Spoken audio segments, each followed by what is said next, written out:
السلام علیکم ساجد. وعلیکم السلام نیلم. کیسے ہو؟ الحمدللہ میں خیریت سے ہوں. جیسے کہ ساجد ہم نے لاسٹ ایپیسوڈ میں بات کی تھی، مولانا صاحب نے ہمیں بتایا تھا اتحاد کی یا صلہ رحم کی، دوستوں سے رشتہ داروں سے ملنے کی. تو میں یہ سوچ رہی ہوں کہ آج کے دن میں جا کر اپنے رشتہ داروں سے ملوں گی تو ہم شوٹ بھی جلدی کمپلیٹ کریں گے انشاءاللہ. چلیے تو بڑی اچھی بات ہے کہ کل کے ایپیسوڈ کا آج مطلب اثر ہوتا دکھائی دے رہا ہے اور ہوپ کے ناظرین نے بھی اس پر عمل کرنا شروع کر دیا ہو. جی. اور تم کیا کرنے والے ہو؟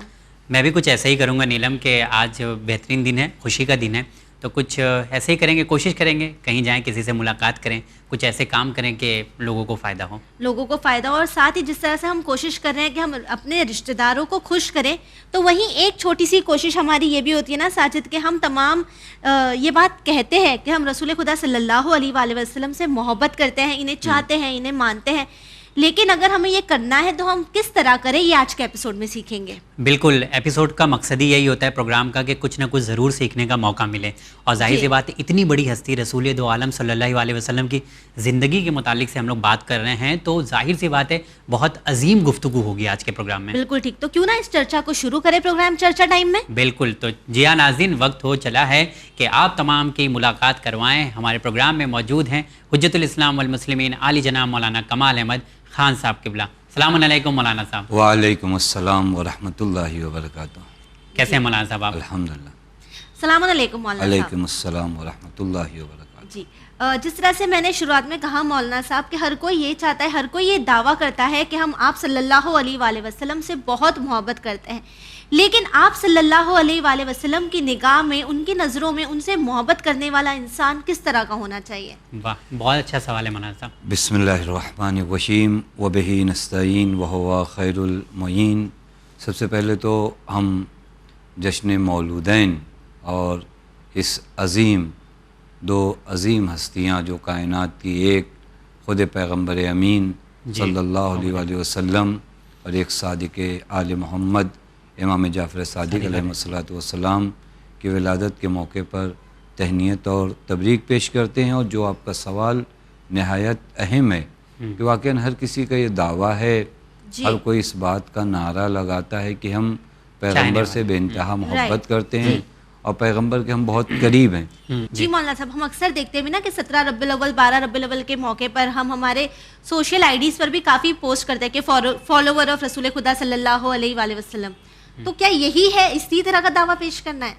یہ بہت بڑا دعویٰ ہے کہ ہم کہیں کہ ہم پیغمبر اکرم صلی اللہ علیہ وآلہ وسلم کے چاہنے والے، ماننے والے، ان سے بے انتہا محبت کرنے والے ہیں. دعوی محبت کے لیے دلیل کی ضرورت ہوتی ہے کہ اگر ہم نے محبت کا دعویٰ کیا تو دلیل ہے ہمارے پاس.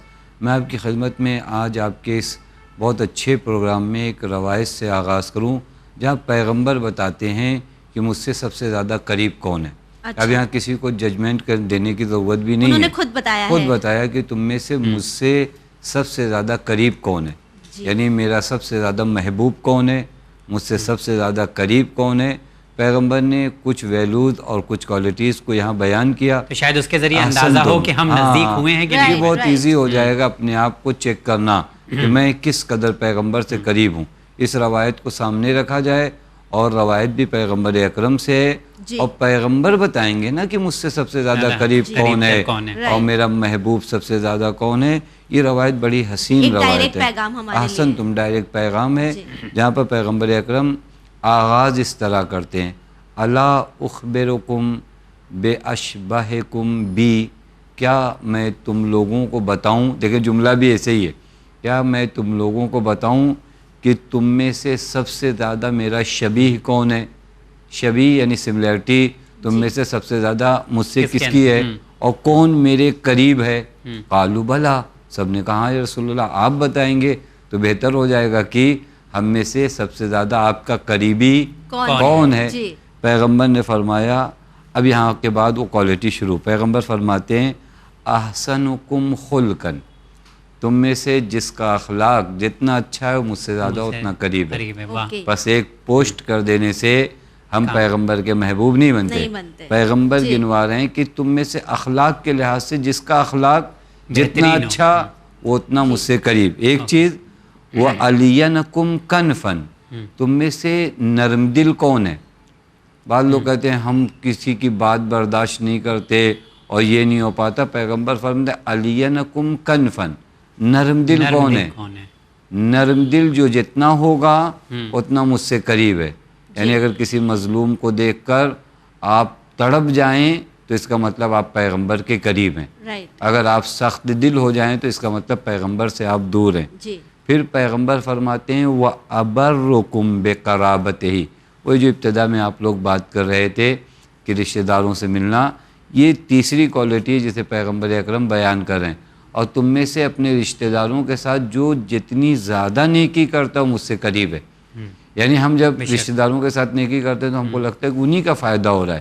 نہیں, آپ کا فائدہ ہو رہا ہے کہ آپ کا یہ قدم جو رشتہ دار سے ملاقات کے لیے بڑھ رہا ہے, یہ رشتہ دار سے ملاقات کے لیے صرف نہیں بڑھ رہا ہے, پیغمبر کی طرف بڑھ رہا ہے. اب اگر یہ قدم یہ سوچ کر بڑھائیے کہ یہ ایک ایک قدم جو رشتہ دار کے گھر کی جانب میرے قدم بڑھ رہے ہیں, یہ پیغمبر کی جانب میں قریب ہو رہا ہوں. یہ بہت ہی اچھی پوائنٹ مینشن کیا آپ نے مولانا صاحب. آئی ایم شیور ہمارے ویورز جو سوچتے ہیں کون جائے گا ملنے کے لیے, وہ شاید زیادہ جلدی کریں گے جانے کے لیے. یہ پیغمبر سے گویا ایک قربت کی وہ ملاقات ہوگی. وَأَبَرُّكُمْ بِقَرَابَتِهِ. اب پھر اس کے بعد وَأَشَدُّكُمْ حُبِّهِ لِإِخْوَانِهِ, تم میں سے مجھ سے سب سے زیادہ قریب وہ ہے جو اپنے بھائیوں سے سب سے زیادہ محبت کرے. یعنی اگر تمہارے دلوں میں اپنے بھائیوں کی نسبت محبت زیادہ ہے, یعنی یہ وہ چیک کرنا ہے جس کو کسی لیبارٹری میں جانے کی ضرورت نہیں ہے. اس روایت کو سامنے رکھیے اور چیک کریے کہ میں پیغمبر کا قریبی ہوں یا نہیں ہوں. پیغمبر فرماتے ہیں اپنے دینی بھائیوں سے جتنا محبت کرتے ہو اتنا مجھ سے قریب ہو. اس کے بعد پیغمبر فرماتے ہیں وَأَصْبَرُكُمْ عَلَى الْحَقِّ. کبھی کوئی انسان اکتا جاتا ہے, آسان زبان میں کہا جائے کہ ارے ہم حق پڑھتے ہیں, ہمیں انہوں نے ستایا, آج کے بعد ہم سچ نہیں بولیں گے, آج کے بعد ہم لوگوں کے ساتھ بھلائی نہیں کریں گے. یہ وہ جملے ہیں جو ہمارے ہاں بڑی آسان ہیں. پیغمبر فرماتے ہیں حق پر اگر ہو تو صبر کرو, جتنا حق پر رہ کر تم صبر کرو گے اتنا زیادہ مجھ سے قریب ہو. بالکل. پھر اس کے بعد پیغمبر فرماتے ہیں اقومکم للغیظ, تم میں سے جتنا زیادہ جو غصے کو کنٹرول کر لے وہ مجھ سے زیادہ قریب ہے. یعنی یہ تمام چیزیں پیغمبر بیان کر. اس کے بعد پیغمبر احسنکم عفوا, تم میں سے معاف کرنے کی طاقت کس میں زیادہ ہے؟ جس کے اندر معاف کرنے کی طاقت زیادہ ہے وہ مجھ سے اتنا قریب ہے. اب دیکھیے کوالٹیز خود پیغمبر بتا رہے ہیں. وَأَشَدُّكُم مِّن نَفْسِهِ إِنصَافًا فِي الرِّضَا. اور ہمارے یہاں انصاف کی بڑی کمی ہے. میں نہیں چاہتا کہ آپ میرے جانے کے بعد میری برائی کریں. انصاف یہ ہے کہ میں یہ بھی نہ چاہوں کہ آپ کی کوئی برائی کرے. پیغمبر فرماتے ہیں انصاف کر سکتے ہو تم. اگر انصاف ہمیں نہیں اچھا لگتا کہ ہمارے گھر کی باتیں لوگ عام جگہوں پر کریں تو خوب دوسرے مومنین کے گھر کی باتیں ہم کیوں کرتے ہیں؟ ہمیں نہیں پسند ہے کہ ہمارے گھر کی ناموس کی باتیں لوگ کریں تو خوب ہم دوسرے کے گھر کی ناموس کی باتیں کیوں کرتے ہیں؟ یہ انصاف نہیں. پیغمبر فرماتے تم میں سے جتنا انصاف جس کے پاس زیادہ ہے وہ مجھ سے اتنا قریب ہے. بس یہ کوالٹی کو اگر آپ دیکھیے کہ نہ رضا, یعنی جب آدمی بہت خوش ہو تو بھی انصاف کے دائرے سے باہر نہ نکلے, اور نہ غصہ ہو تو بھی. ہمارے ہاں خوشی اور غضب یعنی غصہ اور خوشی دونوں ایک جیسا. ہم خوش ہوتے ہیں تو بھی خراب کر لیتے ہیں, زیادہ ناراض ہوتے ہیں تو بھی. پیغمبر فرماتے ہیں انسان جو مجھ سے زیادہ قریب ہے خوشی میں بھی معتدل ہے, غضب میں بھی معتدل ہے. یہ وہ چیزیں ہیں جو تمہیں کیا کریں گے, مجھ سے قریب کریں. اور میں ایک مثال دوں جو ہمارے تمام ناظرین کو یاد ہے. جناب پیغمبر اکرم صلی اللہ علیہ وآلہ وسلم نے ایک ذات کو جو کہ پیغمبر سے ظاہراً رشتہ داری نہیں تھی, حتیٰ پیغمبر کے قبیلے کے بھی نہیں تھے, حتیٰ پیغمبر کے وطن کے بھی نہیں تھے, وہ فارس کے رہنے والے, پیغمبر عربی, لیکن پیغمبر نے ان کے بارے میں کیا کہا, سلمان منا اہل البیت, سلمان ہم اہل بیت میں سے. کہاں سے یا رسول اللہ, یہ تو سلمان آپ کے رشتہ دار بھی نہیں ہے, یہ عربی بھی نہیں ہے. شاید ہم یہ جملہ پڑھتے ہیں, مجلسوں میں بھی پڑھتے ہیں, لوگ واہ واہ کرتے ہیں, لیکن یہ غور کرنے کا مقام ہے کہ جناب سلمان فارس کے ہو کر پیغمبر کی مبارک زبان میں منا اہل البیت میں کیوں آئے؟ یہ ایک سوالیہ نشان ہے. یہ بہت بڑی چیز ہے جہاں پہ سوچنے پہ مجبور انسان ہو سکتا ہے کہ کیا کیا جناب سلمان نے. جناب سلمان نے یہی کوالٹیز جو میں نے آپ کی خدمت میں گنایا انہی کو اپنے اندر زیادہ کی, اتنی زیادہ کی کہ پیغمبر کے اس قدر قریب ہو گئے کہ پیغمبر نے فرمایا سلمان منا. میرے خیال سے نیلم جو مولانا صاحب نے ابھی بتایا کہ آپ صلی اللہ علیہ وسلم نے جو چیزیں بیان فرمائی ہیں شاید یہ ایپیسوڈ مکمل ہونے سے پہلے ہی مکمل ہے ایک زندگی سنبھالنے کے لیے بنانے کے لیے جو سوال کے جواب میں آپ نے کہا ہے. اچھا ایک چیز اور ہے نیلم جو تم نے دیکھا ہے کہ آج ہم لوگ جب تبلیغ دین کی بات کرتے ہیں تو مطلب جب ہم بیانات سنتے ہیں تو بڑا عجیب نہیں لگتا, بہت ڈرائی ہوتا ہے یا بہت زیادہ اس میں اس طرح سے طنز کر کے بات کرتے ہیں جو ہم لوگوں کو اچھا نہیں لگتا ہے. میں یہاں پہ ایک سوال یہی کرنا چاہوں گا آپ صلی اللہ علیہ وسلم کی زندگی سے کہ انہوں نے بھی تبلیغ دین کیا اور بہت اچھے طریقے سے کیا تو ہی آج ہم لوگ تک پہنچی ہے اچھی باتیں الحمدللہ. پیغمبر سے بڑا مبلغ نہیں ہے کوئی نہیں ہے دنیا میں. کیا کہنے مولانا صاحب. یہاں پہ سوال میں یہ کرنا چاہوں گا کہ جب تبلیغ دین وہ کر رہے تھے تو پریشانیاں بھی بہت ساری آئی ہوں گی کیونکہ جہالت کا دور ہم لوگ سنتے ہیں کہ اتنا بڑا دور تھا جاہلیت کا کہ جہاں پر بچی پیدا ہوتی تھی اگر لڑکی ہوتی تھی تو اسے دفن کر دیا جاتا تھا. تو اس دور میں اخلاق کی بات کرنا, اچھی گفتگو کی بات کرنا میرے خیال سے لوگوں کے دماغ کے اوپر ہی جانے والی چیز تھی, لیکن ان کو سمجھا دیا آپ صلی اللہ علیہ وسلم نے. تو اس دوران جب وہ پریشانیاں ان پر آئی ہیں تو وہ کس طرح سے اسے برداشت کرتے تھے اور اس کے باوجود بھی پیغام کو وہ عام کرتے تھے. آج بھی لوگ تبلیغ دین کر رہے ہیں, پیغام کو عام کر رہے ہیں, لیکن ہم سب جانتے ہیں کہ ان کا انداز کیا ہے. شاید یہ انداز جو آپ بتانے والے ہیں وہ ہم سب کے لیے کام ہے. وہ ہر ایک کامن انسان کی میں بات کر رہا ہوں. تبلیغ ضروری نہیں ہے کہ میں علماء کرام یا جو بیانات دیتے ہیں ہر ایک عام انسان بھی تبلیغ کرتا ہے. ہر انسان یعنی تبلیغ کرنے کے لیے کسی کا خاص پروفیشن میں ہونے کی ضرورت نہیں ہے. یہاں تک کہ ایڈوائسز بھی اگر دی جاتی ہے تو طنز ہوتا ہے یا بہت اونچی آواز میں ہوتی ہے. بہت ہی اچھی بات اور بہت ہی اچھا سوال ہے کہ میں مبلغ بننے سے پہلے ہمدرد بنوں. واہ, یہ بہت اہم چیز ہے کہ میں مبلغ بننے سے پہلے ہمدرد بنوں. میرے اندر جس انسان کو سدھارنے کا جذبہ ہے اس کی نسبت میں ڈاکٹر بنوں, اس کی نسبت میں طبیب بنوں. دیکھیں ڈاکٹر بھی علاج کرتا ہے, کچھ تکلیفیں بھی ہوتی ہیں, لیکن یہ مریض ڈاکٹر کے حوالے اپنے آپ کو کیوں کیے رہتا ہے؟ کیونکہ اسے معلوم ہے کہ میرا ہمدرد ہے, میرا علاج کرے گا. توجہ فرما رہے ہیں. یہ وہ پہلی چیز ہے جو انسان کو یاد کرنا چاہیے ایک انسانی مبلغ کو کہ میں نرم دل بنوں, میں با اخلاق بنوں اور میں اس انسان کی نسبت ہمدردی کا اظہار کروں. میں بعض مقامات پر دیکھ رہا تھا پیغمبر کی تبلیغ کے انداز کے ایک دو طریقے آپ کو بتاؤں. پیغمبر نے تبلیغ کس طرح کیا. ایک شخص تھا مدینے میں اور بعض مقامات پہ ملتا ہے کہ مکے میں, تو وہ ہمیشہ پیغمبر کو جب دیکھتا تھا کہتا تھا کہ جب بھی مجھے موقع ملے گا میں آپ کو قتل کروں گا. یعنی بھرپور دھمکی پیغمبر کو دیتا تھا کہ اگر آپ کو مجھے کہیں تنہا ملے تو میں آپ کو قتل کر دوں گا. اتفاق یہ ہوا جنگ ہوئی, جنگ میں یہ شخص اسیر بن کر آیا. اب آپ غور فرمائیے ایسا انسان, یہ تبلیغ پیغمبر کا انتقام نہیں ہے. پیغمبر کے یہاں انتقام نہیں ہے. پیغمبر انسانیت کے لیے تڑپتے تھے, انسان کو راہ ہدایت پہ لانے کے لیے پیغمبر تڑپتے ہیں. حتی قرآن نے کہا ہے کہ میرے حبیب یہ قرآن آپ کے اوپر اس وجہ سے تھوڑی نہیں نازل کیا گیا کہ آپ اتنی مشقت میں آ جاؤ. یعنی بعض مرحلے خدا کی قسم بیان نہیں ہو سکتے. جب بھی پیغمبر کسی کو تبلیغ کرتے تھے نا اور وہ راہ راست پہ نہیں آ جاتے تو معلوم پیغمبر کیا کرتے تھے؟ پیغمبر اپنی عبادتوں میں اضافہ کرتے تھے. اس مطلب کو تھوڑا سے غور کرنے کا مقام ہے. آج میں اگر تبلیغ کریں, حالانکہ ذات پیغمبر معصوم ہے, وہاں خطا کا امکان ہی نہیں ہے. ہم جب تبلیغ کرتے ہیں اور اگر آپ کے اوپر اثر نہیں ہوا, میں کبھی اپنے اوپر نہیں لیتا کہ شاید میرے انداز تبلیغ میں کوئی کمی رہ گئی ہو, جبکہ واقعی میرے انداز تبلیغ میں ہزاروں کمیاں ہیں. لیکن میں ہمیشہ آپ کے اوپر سوچتا ہوں کہ ارے نہیں یہ سدھرے, ان کے اندر بڑی خرابی ہے, انہوں نے مال حرام کھایا ہوگا, انہوں نے یہ کیا ہوگا, وہ کیا ہوگا. ہاں, ایک مرتبہ مجھ جیسا مبلغ نہیں سوچتا کہ مولانا صاحب آپ نے کیا کیا ہے, کہیں آپ کے اندر تو کوئی کمی نہیں ہے. ہاں, میں اپنے کو کبھی نہیں چیک کرتا.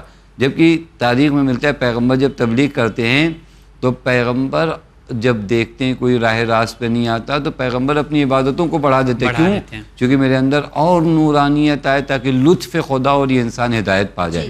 دیکھیں پیغمبر کے یہ انداز تبلیغ ہے. یہ شخص جب بھی پیغمبر سے ملاقات کرتا تھا اور جب بھی پیغمبر ملتے تھے کہا جس دن میں آپ پر قدرت پیدا کروں گا, مجھے طاقت ملے, میں آپ کو قتل کروں. اتفاق سے اسیر بن کر آیا.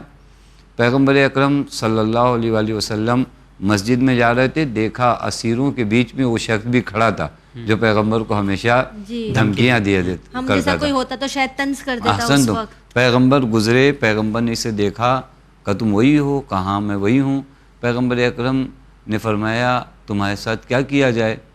تمہارے ساتھ دو تین کام ہو سکتے ہیں. دیکھیے انداز تبلیغ پیغمبر. ایک یہ کہ جس قبیلے سے تم تعلق لیے, اس زمانے میں ایک سسٹم تھا کہ کسی قبیلے کے بڑے آدمی کو اگر آپ لے لیجئے تو قبیلے والے اتنا پیسہ دیتے تھے تاکہ اسے چھوڑ دیا جائے اور پیسہ وصول کیا جاتا تھا. پیغمبر نے کہا ایک تو یہ کہ تمہیں تمہارے قبیلے کے حوالے کر کے پیسہ لے لیا جائے, دوسرا کام یہ کہ تمہیں قتل کر دیا جائے, اور تیسرا کام یہ کہ تمہیں معاف کر دیا جائے. اس نے کہا اب آپ کے ہاتھ میں قدرت ہے, جو آپ فیصلہ کرنا چاہیں کریں. پیغمبر نے کہا میں نے تمہیں معاف کر دیا. واہ سبحان اس اللہ, سبحان انسان کو یقین نہیں آ رہا تھا کہ اگر مجھے بھی معاف کیا جا سکتا ہے. یہ انداز تبلیغ ہے کہ جہاں مجرم کو بھی یقین نہ جب آئے موقع کہ ملتا مجھے تھا دھمکی دیتا آسن تم, اس نے کہا مجھے معاف کر دیا جا سکتا ہے. پیغمبر نے کہا معاف کر دیا میں نے تمہیں. جی کہا یا رسول اللہ سچ کہہ رہے معاف کر دیا. کہا معاف کر دیا. اس سے بڑی مثال کیا ہو سکتی ہے کہ وہ جو آپ کو قتل کرنا چاہتا تھا آپ نے انہیں معاف کر دیا. پیغمبر نے کہا معاف کر دیا. تاریخ میں ملتا ہے کہ یہ شخص باہر گیا, باہر جا کر اب جو لوٹا ہے تو آ کر کہتا ہے اشہد اللہ الہ الا اللہ و اشہد ان محمد رسول اللہ. یہ انداز تبلیغ ہے. یہ توجہ فرما رہے ہیں, یہ پیغمبر کا انداز ہے. میں نے بعض جگہوں پہ دیکھا ایک شخص ہے, اس نے پیغمبر کو حتیٰ یہ عبا جو ہوتی ہے یہ ہم لوگ پہنتے ہیں, وہ عبا جو پیغمبر کی تھی اس نے پیغمبر کا پورا گلا عبا سے گھوٹ رکھا تھا, اور اس نے زبردستی پیغمبر پہ ایک دعویٰ کیا کہ آپ نے میرا قرض لیا اور یہ لیا اور آپ واپس نہیں کریں. پیغمبر نے کہا نہیں ایسی کوئی. ادھر مومنین مسجد میں پیغمبر کے آنے کا انتظار کر رہے تھے, اور ادھر سے وہ انسان پیغمبر کو جکڑے ہوئے تھا. جب مومنین باہر نکلے کہ پیغمبر کو تاخیر کیوں ہو گئی آنے میں, تو دیکھا کہ پیغمبر کو یہ عبا سے جکڑے ہوئے, پیغمبر کا گلا حتیٰ نشان پڑ چکے ہیں پیغمبر کے گلے پہ اس عبا کے. انہوں نے چاہا بڑھ کر, مومنین نے کہ اس سے ہٹائے. پیغمبر نے کہا نہیں کچھ نہ کرو. اس کے بعد پیغمبر اکرم صلی اللہ علیہ وسلم نے اس کی جانب دیکھا. اس نے اب جا کر کہا کہ یا رسول اللہ آپ واقعاً خدا کے وہی رسول ہو جسے رحمت للعالمین بنا کر بھیجا گیا. چونکہ میں اتنی اذیتیں آپ کر رہا تھا اور آپ کے کنٹرول میں سب کچھ تھا, اس کے بعد آپ نے کچھ نہیں کیا. یہ دیکھیے یہ مبلغ کو پہچانی ہے کہ مبلغ کے اندر جو سب سے اہم کوالٹی ہونا چاہیے, اس کو قرآن نے بھی بیان کیا ہے کہ میرے رسول اگر آپ نرم دل نہ ہوتے نا تو یہ لوگ آپ کے ارد گرد نہ آتے. یعنی آپ کے قریب آنے کا جو ایک اہم ریزن ہے وہ یہ ہے کہ آپ نرم دل ہو, آپ خوشرو ہو, آپ اچھے سے باتیں کرتے ہو. یہ وہ مبلغین کی پہچان ہونی چاہیے. بہترین اخلاق کے مالک ہیں جو انسان کو قریب کرتی ہے آپ سے. دیکھیں آپ کے پیغام, آپ کی باتیں یہ بعد میں اثر کرتے ہیں, سب سے پہلے وہ آپ کا اخلاق ہے جو آپ کے قریب کرتا ہے. آپ دیکھیے بہت واقعی غور کرنے کا مقام, یعنی پیغمبر کی یہ کوالٹی جو ہے بہت اہم ہے. حتیٰ میں ایک بہت اہم چیز اگر وقت ہو تو آپ کی خدمت میں عرض کروں کہ پیغمبر کی تبلیغ کا ایک یہ گوشہ ہے جو عرض کیا کہ نرم دلی ہے. دوسرا گوشہ خود پیغمبر کے پیغام جو تھے, پیغمبر کے پیغام فطرت سے میچ کرتے تھے. انسان کی فطرت کو اللہ تعالیٰ نے پاک خلق کیا ہے, وہ فطرت سے جب آپ کے پیغام میچ کریں گے نا تو لامحالہ اس پیغام کے لوگ قریب آئیں گے. ہاں تاثیر ہوگی. ایک شخص کو میں دیکھ رہا تھا جس کا نام اسد ابن زرارہ ہے. یہ مدینے کا رہنے والا ہے, ابھی مسلمان نہیں ہوا ہے, پیغمبر کی بارگاہ میں بھی نہیں آیا. یہ آیا تھا مکے آنے کے بعد یہ اتباع کے گھر گیا, وہ اپنے کام سے آیا تھا. چونکہ اوس و خزرج کا ہم لوگوں نے پچھلے ایپیسوڈ میں ذکر کیا تھا, ان کا آپسی کافی جھگڑا ہوا کرتا تھا. تو یہ اوس کا رہنے والا تھا. یہ چاہتا تھا کہ مکے کے لوگوں سے ایک ایگریمنٹ کرے تاکہ جب خزرج والے انہیں ستائیں تو مکے والے ان کی مدد کرے, جیسا کہ آج ملکوں کے درمیان اس طرح کا ایگریمنٹ ہوتا ہے. اور جب اتباع سے اس نے بتایا پوری کنڈیشن تو اس نے کہا ہم لوگ خود آج کل پریشان ہیں, ہم لوگ تمہاری کوئی مدد نہیں کر سکتے اس سلسلے میں, اور تمہارا شہر بھی ہمارے شہر سے کیا ہے دور ہے. اس نے کہا تم لوگ کیوں پریشان ہو؟ کہا ہمارے شہر میں بھی ایک شخص آیا ہے جو اپنے آپ کو نبی خدا کہتا ہے, رسول خدا کہتا ہے, اور وہ ہماری تمام باتوں کو نہیں مانتا. اسد ابن زرارہ نے کہا وہ کون شخص ہے, کس خاندان سے تعلق رکھتا ہے؟ کہا خاندان بہت عظیم ہے, جناب عبداللہ ابن عبد المطلب کا بیٹا ہے, بنی ہاشم سے تعلق رکھتا ہے. کہا وہ کہاں پہ ہوتے ہیں؟ کہا وہ مکے میں ہوتے ہیں, خانہ کعبہ کے پاس ہوتے ہیں, لیکن ہرگز ان کے پاس نہ جانا. یعنی دیکھیں دشمنوں کی طرف سے پیغمبر سننے کے لیے بھی منع کیا جاتا تھا. کہا تم اس کے پاس مت جانا کیونکہ وہ ساحر ہے, جادوگر ہے, اگر اس کی باتوں کو تم نے سن لیا تو تم اس کی جانب چلے جاؤ گے. اسد ابن زرارہ نے کہا کہ مجھے جانا تو ضروری چونکہ مجھے خانہ کعبہ کا طواف کرنا ہے. چونکہ اس دور میں بھی جو لوگ مسلمان نہیں تھے وہ خانہ کعبہ کا طواف کیا کرتے تھے. جو مسلمان نہیں تھے جو مسلمان نہیں تھے وہ بھی خانہ کعبہ کا طواف کر چکے. ایک مقدس جگہ تھی. یہ کہتا ہے مجھے جانا تو ہے, وہیں پہ تم بتا دو, وہ بیٹھے رہتے ہیں, میں کیا کروں وہاں پہ جا کر. کہا کہ ایسا کرو کہ جب پہنچنا تو اپنے کان میں روئی رکھ لینا تاکہ اس انسان کی آواز تم نہ سن پانا. اب یہ گیا اور طواف کرنے لگا. پہلا چکر اس نے لگایا تو اس نے سوچا سوچنا تو چاہیے, سننا تو چاہیے, آدمی کہہ کیا رہا ہے. بہت اچھی چیز ہے کہ آدمی سنے تو پروپگنڈے اور افواہوں پہ اتنا دھیان تو نہ دے کہ اصلاً بات نہ سنے. لیکن کہ واقعی میں بہت بیوقوف انسان ہوگی, کم سے کم سنوں. تو اس نے روئی نکالا. روئی نکالنے کے بعد اس نے پیغمبر کی باتوں کو سنا اور پیغمبر کے قریب گیا. اس نے پیغمبر سے ایک صاف جملے میں پوچھا کہ آپ کس جانب ہمیں دعوت دینا چاہتے ہیں. پیغمبر نے فرمایا میں تمہیں توحید کی جانب دعوت دینا چاہتا ہوں اور میں خدا کا رسول. یہ پیغمبر نے یہ جملہ فرمایا. اس نے کہا آپ کن آیات کی تلاوت کرتے ہیں. یہاں پر شاید ہمارے ناظرین کے لیے بھی بہت اہم ہو, ہمارے پاس وقت کم ہے, ہم فقط وہ آیات بتا دیں. آیت نمبر 151 سے لے کر 153 تک سورہ انعام کی آیت ہے جس میں واقعاً اسلام کے اصول بیان کیے گئے. پیغمبر اگر ان کو دیکھا جائے, ماں باپ کے ساتھ نیکی کرو, شرک نہ کرو, پڑوسیوں کے ساتھ, یہ تمام چیزیں, یتیموں کا مال نہ کھاؤ, ان آیات میں وہ تمام اہم پیغام بیان ہو. اس نے کہا اگر یہ دین ہے کہ ایک دم بہترین دین ہے. اس نے وہیں پر کہا یا رسول اللہ مجھے کلمہ بتائیے, میں کلمہ پڑھوں. اور کلمہ پڑھتا ہے اور معلوم ہے اس شخص کی برکت کیا ہے. یہی وہ شخص سبب بنا کس نے پیغمبر سے کہا یا رسول اللہ اپنی جانب سے کسی کو ہمارا سفیر بنا کے بھیجیے جو ہمارے یہاں تبلیغ کرے. اور پیغمبر نے ایک شخص مصعب ابن عمیر کو سفیر بنایا. اور سمجھ لیجئے ہجرت کے لیے جو مقدمات فراہم ہوئے وہ اسی ایک شخص کی ایک بات سننے کی وجہ سے وہ سارے مرحلے بڑی آسانی سے طے ہوئے. تو آپ دیکھیے پیغمبر کے تبلیغ کرنے کا انداز خود پیغمبر کا پیغام ہے, پیغمبر کا نرم دل ہونا ہے, پیغمبر کی عفو و بخشش ہے. یہ نہیں ہوتا کہ ایک انسان سے انتقام لیا جائے. بہت ہی بہترین طور پر آپ نے ہمیں ایکسپلین کیا مولانا صاحب کہ کس طرح رحم دل ہونا, اپنے الفاظ, اپنے انداز کو نرم رکھنا بہت ضروری ہے. تو وہی ہم جانتے ہیں کہ آپ رحمت للعالمین ہیں, اللہ نے آپ کو سارے جہان کے لیے رحمت بنا کے بھیجا ہے. تو آج بھی جو لوگ ہیں, ہم جیسے لوگ, وہ آپ کی رحمت سے اپنے آپ کو کس طرح فیضیاب کر سکتے ہیں؟ حسن تم یہ سوال بھی بہت اچھا ہے کہ ہم لوگ سوچتے ہیں نا صرف اس وقت کے لیے رحمت اگر آج بھی پیغمبر رحمت للعالمین ہے. ہم لوگوں نے پچھلے ایپیسوڈ میں کہا جس طرح خدا رب العالمین ہے اسی طرح پیغمبر رحمت للعالمین ہے. باذن خدا تمام رحمتیں جو اس عالم میں تقسیم ہوتی. میں ایک جگہ کی مثال دوں جو آپ سب کو یاد ہوگا. پیغمبر کو ہم کہتے ہیں ابوالقاسم. ہمارے یہاں مجلسوں میں بھی شاید ہمارے ناظرین نے جملہ سنا ابوالقاسم محمد. ہم لوگ یہ جملہ کہتے ہیں. قاسم کا معنی کیا ہے؟ یعنی قاسم کے باپ. عموماً جو کئی معنی کیے گئے ہیں. ابوالقاسم پیغمبر کے ایک بیٹے تھے جن کا نام قاسم تھا, اس وجہ سے پیغمبر کو قاسم کہا جاتا ہے. یا بعض روایت میں چونکہ مولائے کائنات قسیم جنت والنار ہیں اور پیغمبر مولائے کائنات پر حق کی ابوت رکھتے تھے, اس وجہ سے پیغمبر کو قاسم کہا گیا. بعض روایات میں نہیں, جتنی رحمتیں خدا کی تقسیم ہوتی ہیں جس ذات کے وسیلے سے تقسیم ہوتی ہیں وہ ذات پیغمبر اکرم ہے. تو اگر آج بھی اس دنیا میں رحمتوں کا نزول ہے تو ان رحمتوں کو جو تقسیم کر رہا ہے وہ ذات پیغمبر اکرم ہے. یہ ایک سوال کا ایک مرحلہ ہوا. لیکن میں آپ کی خدمت میں عرض کروں, نہ ہم لوگوں کے لیے بلکہ ملائکہ کے لیے بھی ذات پیغمبر رحمت ہے.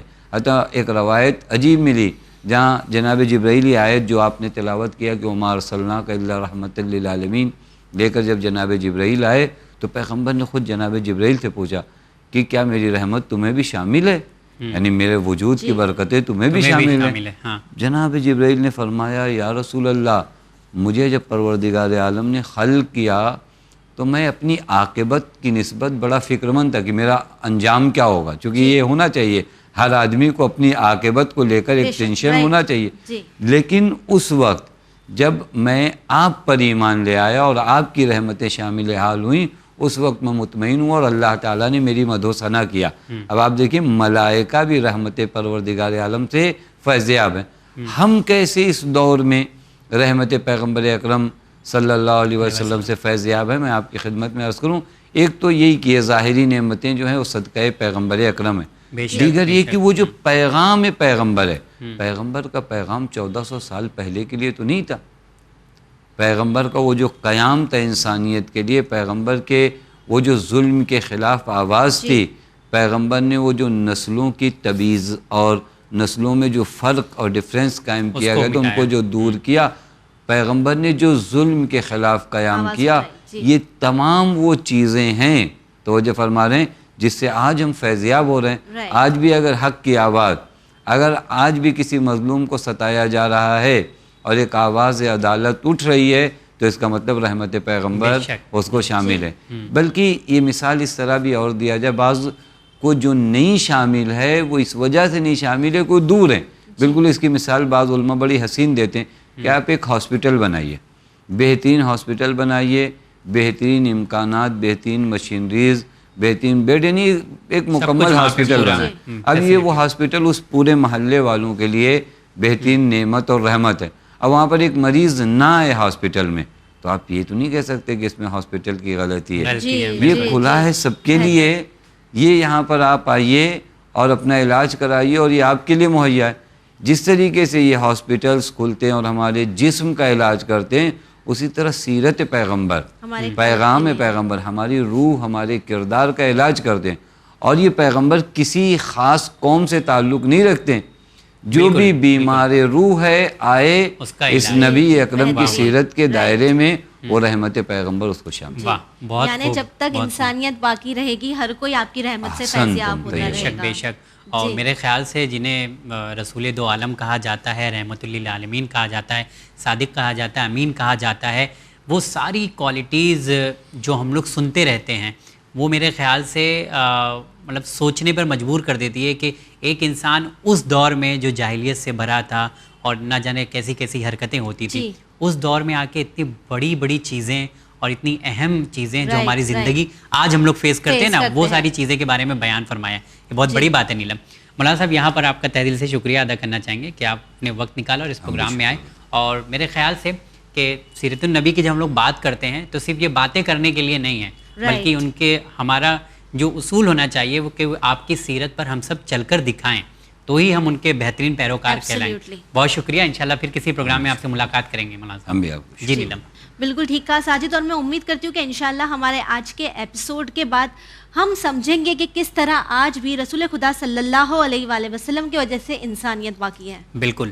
تو ناظرین، اس پروگرام کو ختم کرنے سے پہلے آپ تمام کی اجازت سے یہ کہنا چاہوں گا کہ ہم نعرہ لگاتے ہیں، ہواؤں میں نعرہ ہماری آواز سے گونجتا ہے، لیکن ہم یہ نہیں کر سکتے کہ ہم ان چیزوں کو اپنے اندر پروئیں، یعنی ان عادتوں کو اپنے اندر ڈیولپ کریں جو آپ صلی اللہ علیہ وسلم نے بتایا ہے، اس کو زندگی کا اصول بنائیں، اس کو زندگی کی سیڑھیاں بنائیں اور اس مقام پر پہنچیں جہاں پر آپ صلی اللہ علیہ وآلہ وسلم چاہتے ہیں کہ ان کا چاہنے والا پہنچنا چاہیے۔ ہم آپس میں جو ہے بٹے ہوئے ہیں، کم سے کم آپ صلی اللہ علیہ وسلم کے لیے ہی اپنے دل کو قریب کریں، ایک دوسرے کی عزت کریں، احترام کریں، اور ہر وہ چیز حاصل کرنے کی کوشش کریں جس سے یہ دنیا، یہ سماج خوبصورت بن سکتی ہے، اور جو مقصد تھا کس کا، ہمارے اور آپ کے پیارے نبی آپ صلی اللہ علیہ وآلہ وسلم کا۔